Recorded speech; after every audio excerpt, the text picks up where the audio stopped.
365 days. That's how long we've been tracking weather in 2025. And right now, at this exact moment, the atmosphere is setting up something that will define the next 30 days. What's developing isn't just another winter storm, it's a complete atmospheric reorganization, 15 to 25 degrees above normal temperatures spreading across half the nation. But there's a hidden mechanism at minute 5 that nobody's discussing yet. Let me start with what's happening in the next 2 hours. Because timing matters when lives are at stake. A sharp line is forming across the Midwest right now, not on any map you can see.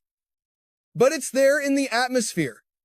A boundary where two completely different air masses are colliding, and when they meet, the result is violent snow squalls. That term doesn't capture the reality. Imagine driving down the highway, clear conditions, good visibility, then in 30 seconds, not minutes, seconds, the world turns white, complete whiteout. You can't see anything, not the road, not other cars, nothing. This is what's forming over Chicago at 5 p.m. Central Time. A meteorological ambush. The atmospheric setup is textbook perfect for explosive snow development. Cold air rushing over warm lake water. A sharp frontal boundary. Wind shear creating rotation. Fort Wayne, you're next in line. Detroit's southwest suburbs, same story. But Cleveland and northeastern Ohio, you're getting the enhanced version. When that squall line hits Lake Erie's shoreline, intensification occurs. What's already dangerous becomes catastrophic. 3 inches of snow in 1 hour. Thunder booming while snow falls. Lightning illuminating white chaos. This isn't typical winter weather. This is atmospheric violence. And here's what makes it deadly. People underestimate snow squalls. I've driven in snow before. They think, but this isn't gradual snowfall you can adjust to. This is instant. Highway speed to zero visibility and the time it takes to glance at your phone. That's how chain reaction crashes happen. 10 vehicles, 20 vehicles, fatalities. Columbus gets hit at midnight. New Year's Eve revelers heading home, Pittsburgh simultaneously, but Indianapolis faces perhaps the cruelest scenario, rain falling, temperature dropping, pavement cooling through 32 degrees. Black ice forming while people drive at highway speeds. You can't see black ice. It looks like wet pavement. Until your vehicle suddenly has no traction, no steering, no braking, just physics and momentum. Charleston, West Virginia gets the system between 4 and 5 a.m. Most people sleeping, unaware that roads are becoming ice rinks. Then the system does something unexpected. Instead of weakening, it taps into Atlantic moisture. A secondary low-pressure system develops off the coast. What started as a clipper becomes something larger. Cape Cod, Boston, coastal Maine all face accumulating snow, 6 to 10 inches in the heaviest bands. But that's background noise compared to what's unfolding over the Great Lakes. Right now, massive snow-producing machines are spinning up, not metaphorically, literally, rotating bands of heavy snow forming over open water. These bands will persist for 72 hours. And if you're under one, you'll see snowfall that seems impossible.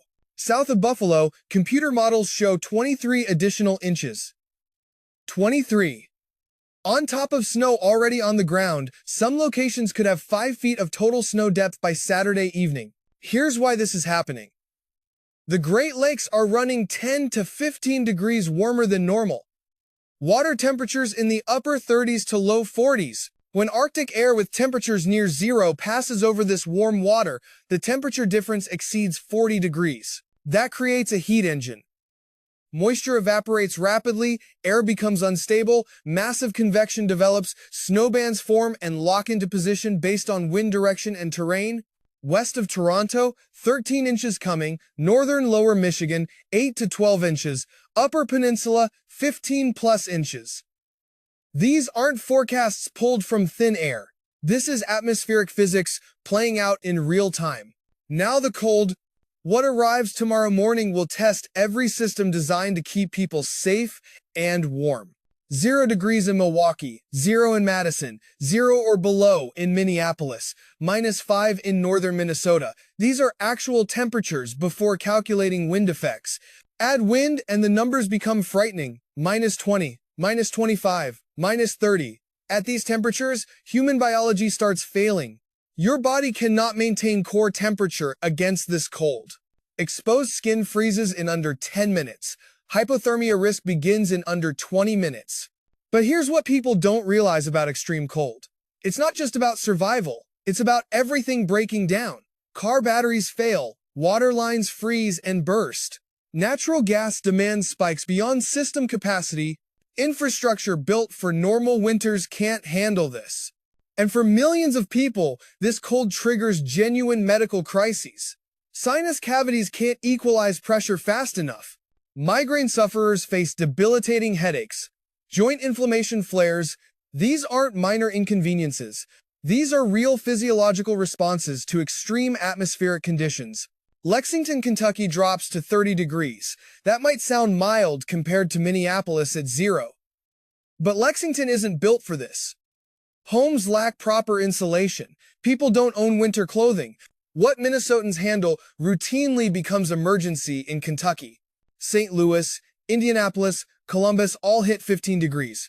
Any moisture from tonight, rain, snow, or mixed precipitation freezes solid. Roads become skating rinks. Sidewalks become hazards. Water systems and older infrastructure fail. Now, here's the atmospheric paradox that makes this pattern so remarkable. While 2/3 of America freezes under Arctic air, the western third is drowning in tropical moisture. Southern California is being targeted by an atmospheric river that rivals the strongest on record. Think of it as a river in the sky. 200 to 400 miles wide, 1 to 2,000 miles long, carrying water vapor equivalent to 15 Mississippi rivers. All of that moisture aimed at Southern California's coastline. When this hits land, the numbers become staggering. 2 to 4 inches of rain in 12 hours. 6 to 8 inches possible in favored terrain. But it's not just the quantity, it's where it's falling. Burn scar areas from recent wildfires face catastrophic debris flow potential. Fire doesn't just burn vegetation, it fundamentally changes soil chemistry, creates layers that repel water instead of absorbing it. 2 inches of rain on normal soil? Manageable. 2 inches on burn scar soil? Catastrophic. Water doesn't infiltrate, it runs off. At extreme velocity, carrying everything in its path. Debris flows aren't slow mudslides you can outrun. They're fast-moving walls of destruction traveling 20 to 30 miles per hour. Boulders weighing tons, trees, vehicles, structures, all churning together in a slurry of mud and debris. That's why evacuations are mandatory. Not suggested, not recommended, mandatory, because by the time you see a debris flow coming, it's too late to escape. Los Angeles faces rotating thunderstorms tomorrow. The Storm Prediction Center, the federal agency that issues tornado watches and warnings, has placed Southern California under a marginal risk for tornadoes. In Los Angeles, on New Year's Day, after Christmas Day's legitimate tornado, this isn't theoretical speculation. The atmospheric ingredients are present. Wind shear, instability, moisture, everything needed for supercell thunderstorms. These storms also generate extreme straight-line winds. 50 to 60 miles per hour gusts. Trees already compromised by saturated soil will topple. Power lines will snap. Widespread outages are inevitable. The Rose Parade faces genuinely dangerous conditions: lightning, wind, heavy rain, potential for thunderstorms during the event. This creates safety concerns that go beyond wet spectators. Now let me reveal the pattern shift that will dominate January. This is where understanding gives you real advantage. After tonight's Arctic outbreak peaks, the entire atmospheric configuration begins changing. Around January 5th, a fundamental shift occurs. The pattern that's locked cold air over the east starts breaking down. A massive ridge, think of it as a dome of high pressure at jet stream level, builds over the Rockies and Central Plains. This ridge acts like a roadblock, forcing the jet stream into a dramatic northward bulge. Gulf moisture streams northward without opposition. Desert southwest warmth spreads eastward. Temperature departures surge to 15 to 25 degrees above normal. Places that should see highs in the 30s will see 50s and low 60s. But here's the timeline that matters. Between now and January 5th, You endure several more days of brutal cold, then the flip occurs, and when it does, it's dramatic. 3 feet of snow doesn't disappear overnight, but when temperatures jump into the 40s and 50s, when rain falls on snowpack, the melt accelerates dramatically.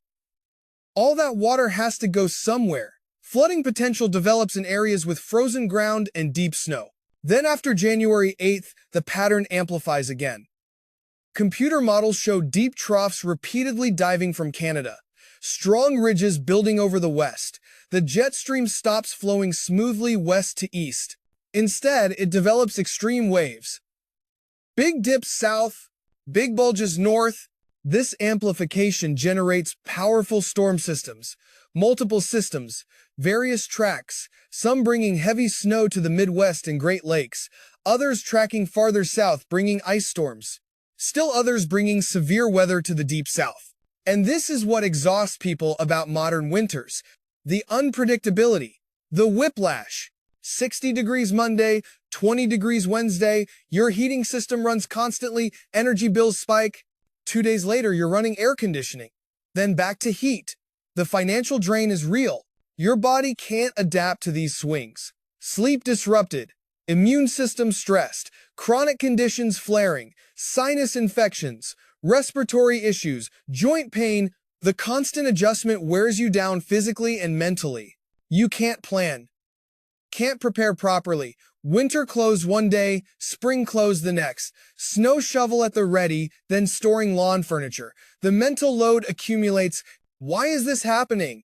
The jet stream behavior has fundamentally changed. More amplification, bigger temperature swings, less day-to-day predictability. For industries built on seasonal consistency, this creates existential challenges. Ski resorts need sustained cold and regular snow. Instead, they get warm-ups melting base depths, then extreme cold freezing everything solid, then wind stripping slopes bare. Agriculture needs predictable dormancy cycles. Fruit trees require specific chill hours. Freeze-thaw cycles damage crops. Winter wheat needs snow cover for insulation. Livestock stress under temperature extremes. Yields suffer. Costs increase. Food prices rise. Water management faces compounding problems. Heavy precipitation creates flooding but doesn't recharge aquifers effectively. Rapid snowmelt produces runoff instead of infiltration. Reservoir management becomes reactive crisis response instead of strategic planning. These aren't abstract concerns. They affect food availability, water security, economic stability. Individual weather events connect to larger systemic vulnerabilities. Now let's get intensely practical about preparation, because understanding without action is worthless.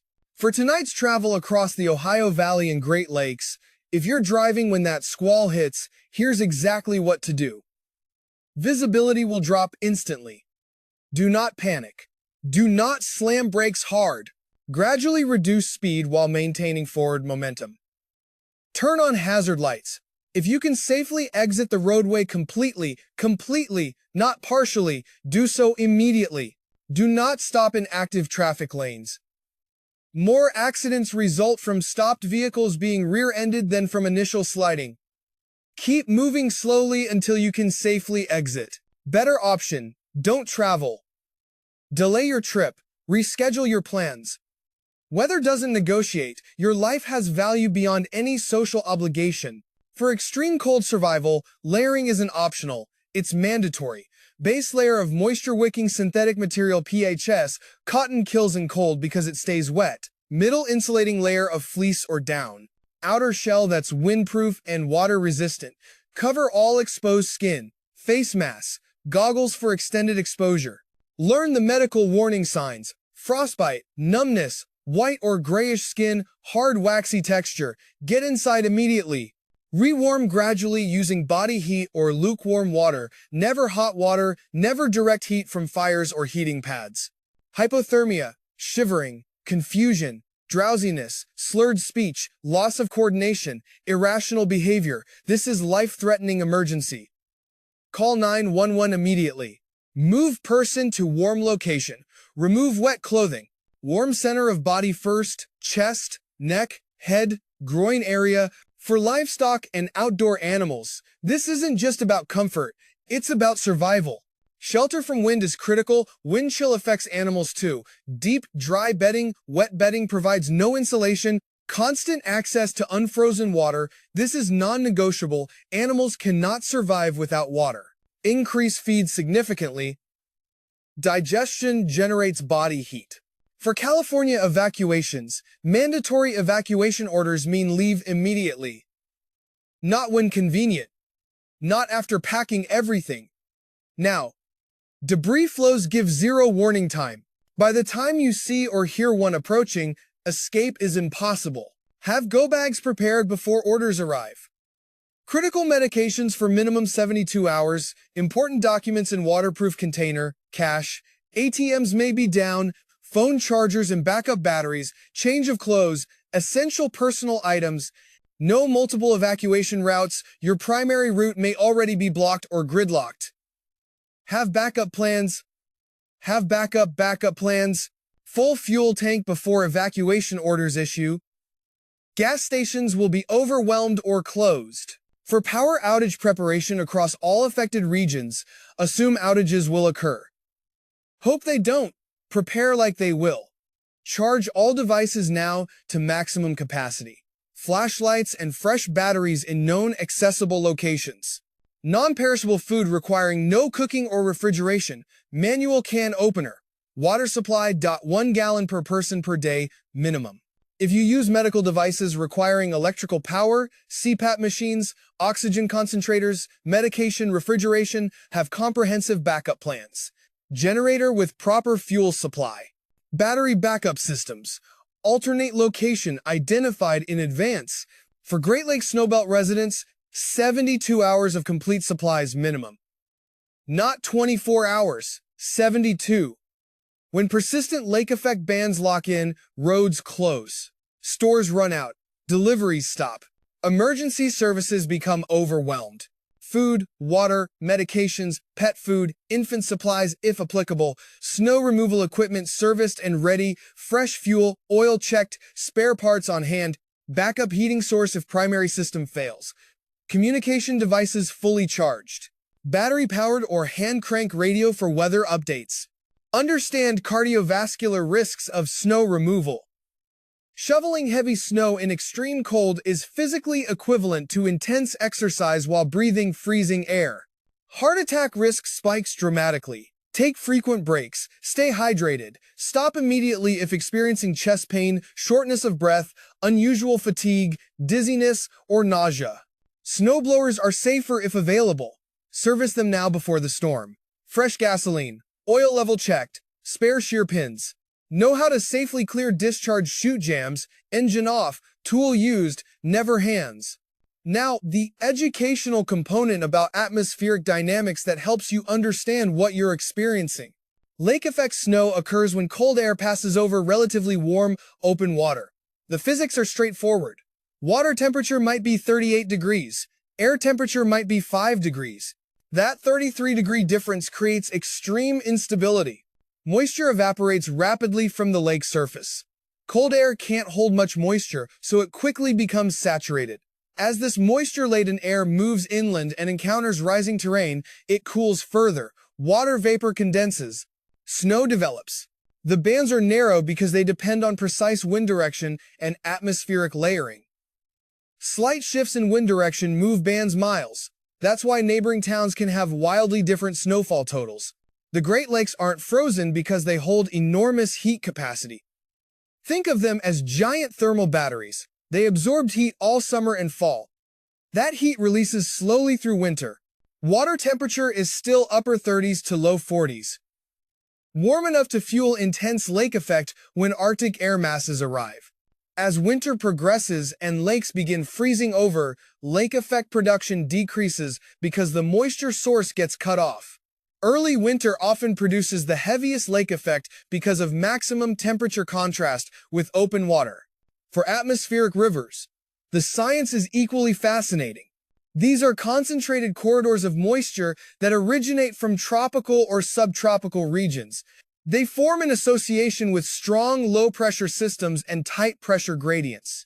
The current atmospheric river targeting California originated near Hawaii. That's why they're sometimes called Pineapple Express events. Warm, moist tropical air gets channeled toward the west coast in a river-like corridor. When this moisture hits coastal mountains, orographic lift occurs. Air forced to rise cools. Water vapor condenses. Precipitation intensity increases dramatically on windward slopes. The strongest atmospheric rivers are rated on a scale similar to hurricanes. AR1 is weak, primarily beneficial. AR5 is extreme, primarily hazardous. Current event targeting California rates as AR3 to AR4. This is significant impact territory. For burn scar hydrology, the transformation is remarkable.